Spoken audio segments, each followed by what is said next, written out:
ፈንቅል ኤሪ ሚዲያ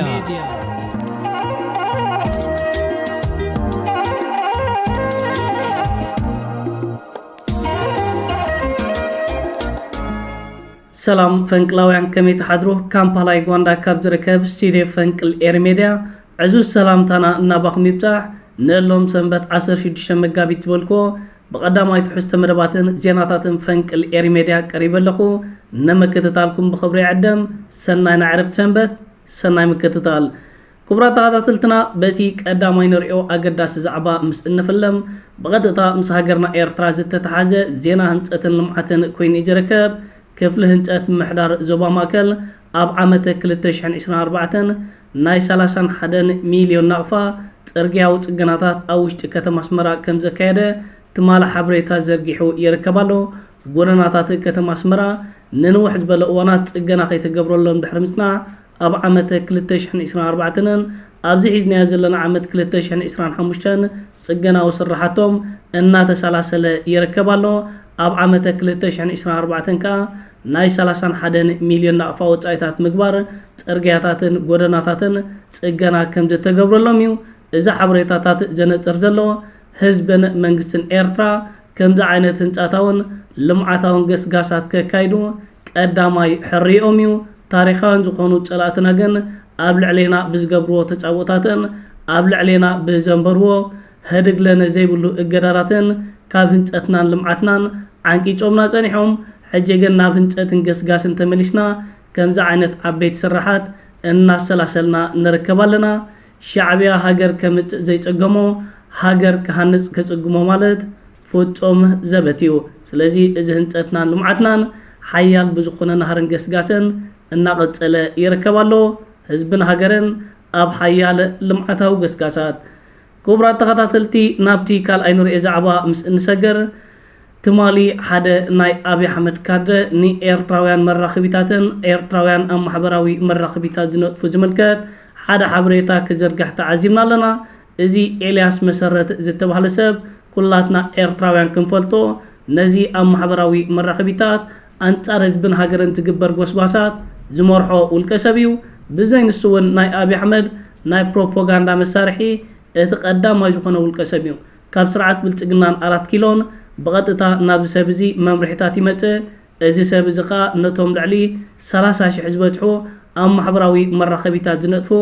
ናይ ማሕበራዊ መራኸቢታት ሰራዊት ተባሂሎም ተመልሚሎም ተዓሊሞም ፋሕፋሒሎም ዝርከብ ዘለው ናይ ስርዓት ብልጽግና መሳርሒታት እዚ ሰብ እዚ መሪሕ ኮይኑ ነቲ ጸለመን ሓሶታትን ዘካይዶ እዚ ሰብ እዚ ትማሊ ኣብ ዝዘርግሖ ሓበሬታ ናይ ሻዕብያ ናይ ኤርትራን መራኸቢታት ንኽልተ 3 ዓመታት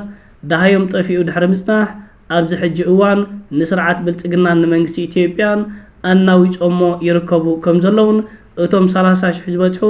ናይ ማሕበራዊ መራኸቢታት ሰራዊት አንጻር ኤርትራን መንግስቲ ኤርትራን ዝገብርዎ ዘለው ጎስጓሳት ምዞም ኤርትራውያን ተወዳዲሮም ብብስለት ብትምህርቲ ብብቕዓት ፍጹም ክወዳደሩ ከም ዘይከኣል እዩ ገሊጹ ዝርከብ ዘሎ ኣገና ኤርትራውያን ራብዓይ ግንባር ከንብለኩም ንሕና አንጻር ህዝብኻን ሃገርካን ዝግበር ጸለመን ጎስጓሳትን ሓሶታትን ከምዚ ጌርካ ብውድብ መልክዕ ከተምኩኖን ከተፍሽለን ከለኻ ካብዚ ዝዓቢ ዓወታት የለን ደቅሬም ከምዚ ንዕዘቦን ንምልከቶን ዘለና ናይ ስርዓት ብልጽግና መራኸቢታት ናይ ውሽጢ ሃገር ናይ ወፃኢ ሃገራት መራኸቢታት ክሳብ በዓል አልጀዚራ ዓበይቲ መራኸቢታት ካልኦት ዝተቆጽሩ ሎቢስትን ጋዜጠኛታትን ስርዓት ብልጽግና ሚልዮናት ዶላራት እናውፅኡ ነዞም ሰባት እዚኦም ኣብዚ ማሕበራዊ መራኸቢታት አንጻር ኤርትራን መንግስቲ ኤርትራን ሓደገኛ ጎስጓሳት ከካይዱ ዘስርሖም ዘሎ ንሕና ኤርትራውያን ግን ብዘይ ዝኾነ ይኹን ሳንቲም ብዘይ ዝኾነ ይኹን ጻውዒትን ፊስካኒና ነዚ አንጻር ህዝብናን ሃገርናን ዝተገብረ ጎስጓሳት ንምምካት ኩልና ወፊርና ንርከብ ዘለና ስለምንታይ ሃገርና ስለነፍቅር ህዝብና ስለነፍቅር እዞም ናይ ስርዓት ብልጽግና ልዕሊ 30,000 ዝበጽሑ ስልጠናት ዋሂቦም ወርሓዊ ገንዘብ እሞኻ ኣማይታ ሸሓት ገንዘብ ዝኽፈሉ ነዚ ዝግበር ዘሎ ጎስጓሳትን ጸለመታትን ነትናትና ጸረ መጥቃዕቲ ፍጹም ክጻወርዎ ኣብ ዘይክእሉ ደረጃ በጽሕም ዝርከቡ ስለዚ ፍቕሪ ህዝብን ሃገርን ክሳብ ክንደይ ሓያል ምዃኑ ካብዚ ኸኣ ንእግረ መንገድና ክንርዳእን ክንፈልጥ ንኽእል ኣብዚ ሕጂ እዋን ነቲ አንጻር ኤርትራን መንግስቲ ኤርትራን ባሕርዶ ኣፍ ደገ ባሕሪ ሰራዊት ኤርትራ ኣብ ውሽጢ ትግራይ ኣሎ ስምምዕ ፕሪቶሪያ ከይትግበር መንግስቲ ኤርትራ ይዕንቅጽ ኣሎ እናበልካ ክግበር ዝጸንሐ ጎስጓሳት ኤርትራዊ ኣብ ማሕበራዊ መራኸቢታት ወሲድዎ ዘሎ ሓያል ጸረ መጥቃዕቲ እዞም ሰባት እዚኦም ካብ ወሃብቲ ኣጀንዳ ተቐበልቲ ኣጀንዳ ብምዃኖም ሕጂ ዓንገረር ክብሉ ዝውዕሉ ዘለዉ ሓይልታት ምክልኻል ኤርትራ ከም ዝገይሩ መንግስቲ ኤርትራ ዝገይሩ ፕሬዝደንት ኢሳያስ ከም ዝገይሩ ዘረብኦም እዚኣ ኮይና ትርከብ ዘላ ባሕርን ኣፍ ደገ ባሕርን ዳርጋ ናብ ምርሳዕ ኣንፈታት ገጹ ኸይድሎ ስለዚ ከምዛ ዓይነት ዓወታት ክምህፀእ ኣብ ማሕበራዊ መራኸቢታት ሕቡናት ኤርትራውያን ረብዓይ ግንባር ብፍላይካ ኤርትራውያን ኣብ ገጻት ትዊተር ትነጥፍዎ ወሲድኩሞ ዘለኹም ኣገደሲ ስጉምትን ስራሓትን ደጊምና ከነመስግነኩም ንፈቱ ኣንጻር ህዝብን ሃገርን ዝመጽእ ጎስጓሳት ተጻዋርነትና ትሕትባደዩ ምኽንያቱ ልዕሊ ህዝብን ሃገርን ዝስራዕ ዋኒን ስለ ዘይብልና ክቡራት ተኸታተልትና ናብቲ ሳልሳይ ንሪኦ ዛዕባ ምስ እንሰገር ፕሬዝደንት ኣሜሪካ ዶናልድ ትራምፕ ናብ ስልጣን ካብ ዝመጽእ ዓበይቲ ውሳነታት እናወሰደ ይርከባሎ ዶናልድ ትራምፕ ገለ ካብቲ ወሲድዎ ዘሎ ዓበይቲ ውሳነታት ንህዝብን መንግስትን ኤርትራ ብቐጥታ ይኹን ብተዘዋዋሪ ዘረብሕ ውሳነታት እዩ ትማሊ እውን ዶናልድ ትራምፕን ሓድሽ መንግስቲ ኣሜሪካን ኣገዳሲ ውሳነ ወሲዶ ይርከባሎ ብቪኦኤ ወይ ከዓ ቮይስ ኦፍ ኣሜሪካ ዝፍለጥ መደበር ሬድዮ ሙሉእ ብሙሉእ ክዕጮ ተወሲኑሎ ቮይስ ኦፍ ኣሜሪካ ኣብ ዝተፈላለዩ እዋናት ኣንጻር ህዝብን መንግስትን ኤርትራ ኣብ ኤርትራ ንዘሎ ኣወንታዊ ነገራትን ስራሓትን ገዲፎም ነቲ ኣሉታዊ ተግባራት ክጽብጽቡ ዝጸንሑ ሰባት እዮም ብተደጋጋሚ እዋን ኣብ ልዕሊ ህዝብን መንግስትን ኤርትራ ዝኽተልዎ ካይዳ ተቃውሞታት እኮ እንተመጾም እዞም ሰባት እዚኦም ግን ጻሕታሪ ተግባራቶም ንኽልተ ዓሰርተታት ዓመታት ብምቕጻል ኣብ ልዕሊ ህዝብን መንግስትን ኤርትራ ናይ ጸለማ ሓሶታትን ጎስጓሳትን ኣካይዶም ነይሮም ሕጂ ኸ ፕሬዝደንት ኣሜሪካ ዶናልድ ትራምፕ ሙሉእ ብሙሉእ ክዕጾ ወሲኑሎ እንኳዕ ተዓጽወ እንኳዕ ተረገጠ የቐኒልና ዶናልድ ትራምፕ ነተን ካልኦት መራኸቢታት ዘይመንግስታውያን ማሕበራት ኣንጻር ህዝብን መንግስትን ኤርትራ ዝንቀሳቐሱ ከምኡ ጌርካ ለኩተልና ከምዚኦም ዓይነት መራኸቢታት ኣንጻር ኤርትራን መንግስቲ ኤርትራን ዝተዓጥቁ ካልእ ዋኒን ዝበሃል ኣይነበሮምን ቀንዲ ስርሖም ዞም ቮይስ ኦፍ ኣሜሪካ ንህዝቢ ኤርትራ ዘካፍእ ንኤርትራ ኣብ ሕማቕ ነገራት ከም ዘላ ዝገልጽ እምበር ኣብ ኤርትራ ዘሎ ህንፀትን ልምዓትን መንግስትን ህዝብን ኤርትራ ዝሓልፎ ዘሎ መሰናኽላት መንግስቲ ኤርትራ ብምዕራባውያን ሃገራት ኣብ ልዕሊኡ ዝተገብረ እገዳታት ዘይፍትሓዊ ምዃኑ ተዛሪቦም ኣይፈልጡን እዮም እንታይ ዳ ኣብ ኤርትራ ከም ዘሎ መንግስቲ ኤርትራ ዝገይሩ መንግስቲ ኤርትራ ሕማቕ ተግባራት ፈጺሙ እናበሉ እዮም ዜናታት ጽብጽቡ ዜናታቶም ከ ፍጹም ተቐባልነት ዘይብሉ ጭብጢ ዘይብሉ ጻዕዳ ሓሶታት እዩ ስለዚ ፕሬዝደንት ኣሜሪካ ዶናልድ ትራምፕ ትማሊ ነዚ ውሳነታት ዝወሲዱ ይርከባሎ ዶናልድ ትራምፕ ይቐንዴልና ነቶም ካልኦት መራኸቢታት ኣንጻር ኤርትራን መንግስቲ ኤርትራን ሰርሓ ከምኡ ጌርና ክትልኩተልና ኸ በዚ ኣጋጣሚ ብተስፋ ክንጽበ ኢና ትራምፕ ዝወስዶም ዘሎ ውሳነታት ንሃገርና ኤርትራ ብቐጥታ ይኹን ብተዛሪ ሕጂ እውን ዘርብሑ ኮይኖም እዮም ዝቕጽሉ ዘለዉ ክቡራት ተኸታተልትና ናብቲ ራብዓይ ንሪኢ ዛዕባ ምስ እንሰገር ዕሸል መራሒ ኢትዮጵያ ኣብይ ኣሕመድ ባሕርን ኣብ ደገ ባሕርን ተዘይበጽሕ ኪሉ ናይ ቀትሪ ሕልሚ ይሓልመሉ ኣብ ዘሎ እዋን ሰራዊት ፌደራል ናይ መንግስቲ ኢትዮጵያ ኣብ ክልል ኣምሓራ እናሃለቐን እናተማረኸን ይርከባሉ ፋኖ ትማሊ ዝማርኾም ሰራዊት ፌደራል ናይ መንግስቲ ኢትዮጵያ ቪድዮ ዘርጊሑ ይርከባሎ እዚ ሓጻር ቪድዮ ተኸታተልዋ ኣብ ባሕሪ ከይበጽሑ ሰራዊት ፌደራል ኣብ ንቑጽ መሬት ይረግፉን ይውድኡን ኣለዉ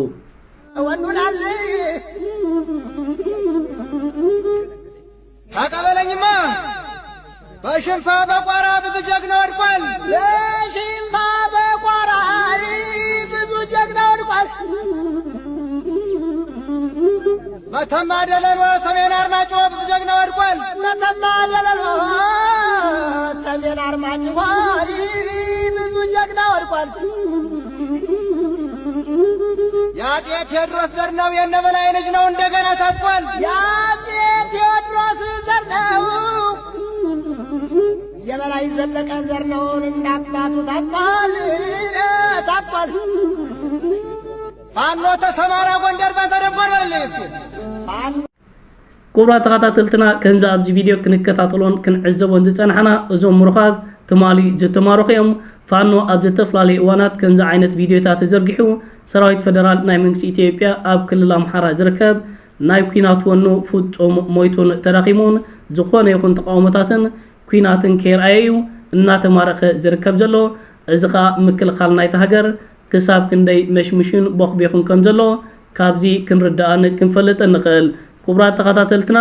ናብቲ ሓምሻይ ናይ መወዳእታን ንሪኦ ዛዕባ ምስ እንሰገር ካብትማል ጀሚሮ ኣብዚ ማሕበራዊ መራኸቢታት ሓደ ካድረ ናይ ጃንዳ ንኤርትራን ህዝቢ ኤርትራን ንክቡር ፕሬዝደንት ኢሳያስ አፈወርቂ ዝምልከት ሓንቲ ኣገዳሲት ቪድዮ ወይ ከዓ ሓቂ ተዛሪቡ እናበልካ ቪድዮታት ሼር ክበሃል ንዕዘብ ኣለና እቲ ዝተዛረቦ ነገራት እወ ሓቂዩ ብምንታይ ሰብ ዝግን ኣብዚ ሕጂ ሰዓት ሓቅታት ብዛዕባ ኤርትራ ክዛረብ መሪጡ እዚ ሰብ እዚ ኸ ኣብ ሕሉፍ እዋናት ኣብ ልዕሊ ኤርትራን ኤርትራውነትን እንታይ ዓይነት ኣረኣያ ነይርዎ ኤርትራውያን ነዚ ሰብ እዚ ንፈልጦ ዲና ቅድሚ ናብታ ቪድዮ ምባለይ እዚ ሰብ እዚ ጃንዳ ኩናት ከተበግሰሉ ናብ ኤርትራ ትቀራረበሉ ኣብ ዝነበረት እዋን ቅድሚ 5 ዓመታት ንኤርትራ ደገፍቲ ጋንታ ወልዋሎ ኩዕሶ እግሪ ምርሕና ክንሕዛ ንኽእል ኢና ኤርትራ ሰራዊት የብላን ኤርትራ ህዝቢ ዝበሃል የብላን ኤርትራ ዝሞተት ሃገርያ ሻዕብያ ኸ ብታሪኽ እዩ ዝነብር ዘሎ እምበር ኣብ ባይታ ዓቕምታት የብሉን እናበለ ንህዝቢ ትግራይ ኣስኪሩ ኣብ ሓዊ ዝጠበሰን በቶም ልዕሊ 1 ሚልዮን ዝኾነ ህዝቢ ኣብ ትግራይ ዝጠፍኡ እቲ ቁፅሪ ሓደ ተሓታት ሰብ እዚ እዩ ኣብ ልዕሊ ህዝብን መንግስትን ኤርትራ ኣብ ልዕሊ ሻዕብያ ዘለዎ ፅልኻ እሞ እዚ ለክገልፀልኩምን ክነግረኩምን ኣይደልን የደቅሬም ብተደጋጋሚ እዋን እዚ ሰብ እዚ አንጻር ህዝብን መንግስትን ኤርትራ ዘካይሩ ጎስጓሳት ኩሉ ግዜ ሓደገኛ ተግባራት ይዝጥቀም ወይ ከዓ ሓደገኛ ቃላት ይዝጥቀም ሕጂ ምጽኢሉ ኣፍታ ጋኔን ዝኾነት ናይ መድህን መራኸቢ ብምቕራብ ንኤርትራን መንግስቲ ኤርትራን ክውድስ ንክቡር ፕሬዝደንት ኢሳያስ አፈወርቂ ብቃላት ኳሒሉ ከደንቕ እንተረኣናዮ ኤርትራውያን ኣይንደናገር እዚ ሰብ እዚ ሓቀኛ ስእሉን መንነቱን ጸላኢና እዩ ጸላኢና ብጸላኢና ከማን ደመኛ ጸላኢና እዩ ሕጂ ኣብ ናይ መድህን መጽኡ ከምዚሉ ተተዛረበ ዚሉ ተተዛረበ እቲ ተዛረበ ኸ ሓቅታት እዩ ንዓና ንኤርትራውያን ንክቡር ፕሬዝደንት ኢሳያስ አፈወርቂ ንዓሙታት መንግስቲ ኤርትራ እዚ ሰብ እዚ ኣየልዓሎን ወይ ኣየትሓቶን እቲ ናትና ዘለና ዓቕምታትን እቲ ንሕና ዝገበርናዮ ዓወትን ጅግንነትን እዩ ዝገልጽ ዘሎ ስለዚ ጅግንነትካን ዓወትካን ሰብ ተተዛረበልካ ብዙሕ ዘገርም ኣይኮነን ምክንያቱ ባዕልኻ ዝፈጸምካያ ስለ ዝኾነ ስለዚ ከምዚኦም ዓይነት ነፋሒቶ ዝኾኑ ሰባት መጺኦም ተዛሪቦም ከምዚ ኢልና ንዕኦም ብዙሕ ስምን ኣፍልጦን ተዘይሃብናዮም ዝያዳ ተመራጺ ዝኸውን እቲ ቪድዮ ግን ናባኹም ከብሎ ሰብ ኩሉ ግዜ ምስ ተደከረን ምስ ዓረበን ከምዚ ኢሉ ሓቅታት ክምስክር ከዓ ግድን እዩ እታ ቪድዮ ተኸታተልዋ لفت ناي إتي إيرترانا ناتنا تخيدكي هز إيرترا تفتوى تتسألق مالتي تفتوى تتسألق ultimately بزعبي درجة بمسوات دقة بخلعي درجة خاب مسوات هزو تقرايون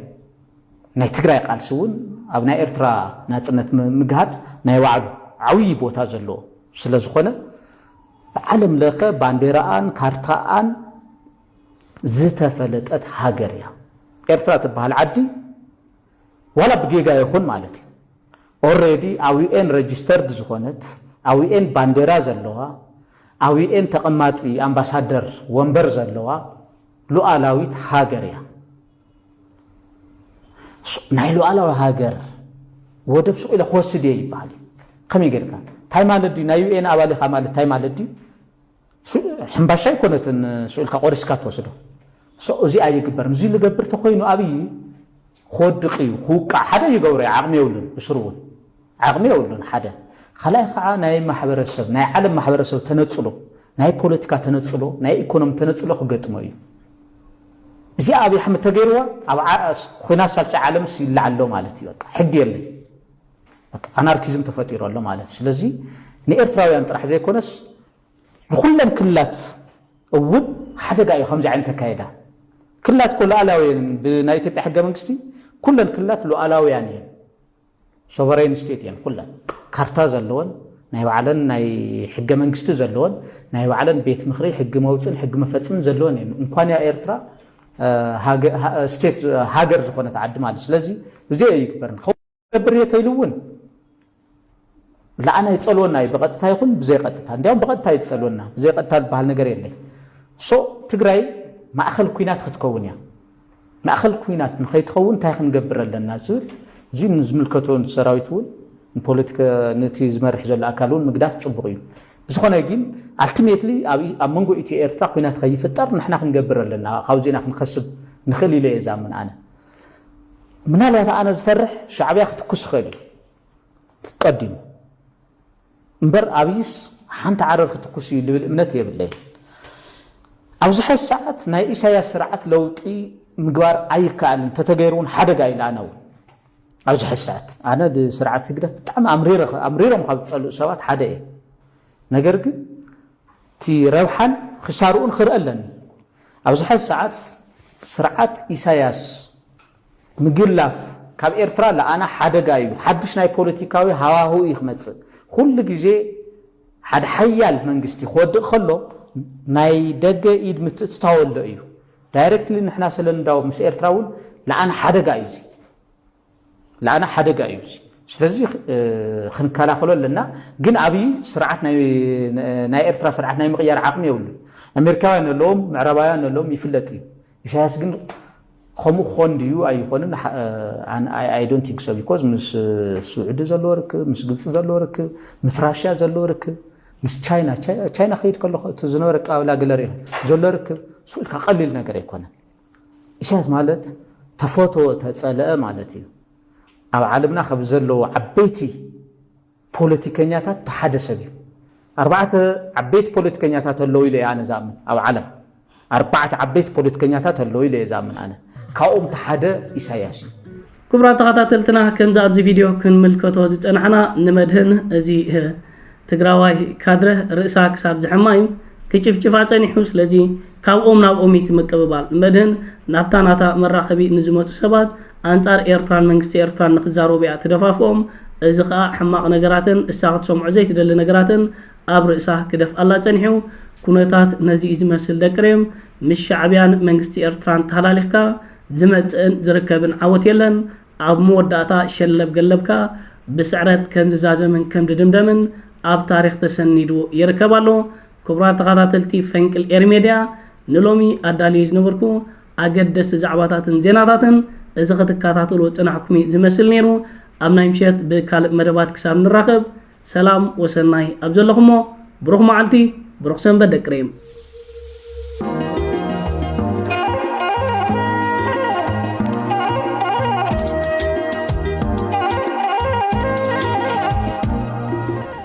فنكل إيري ميديا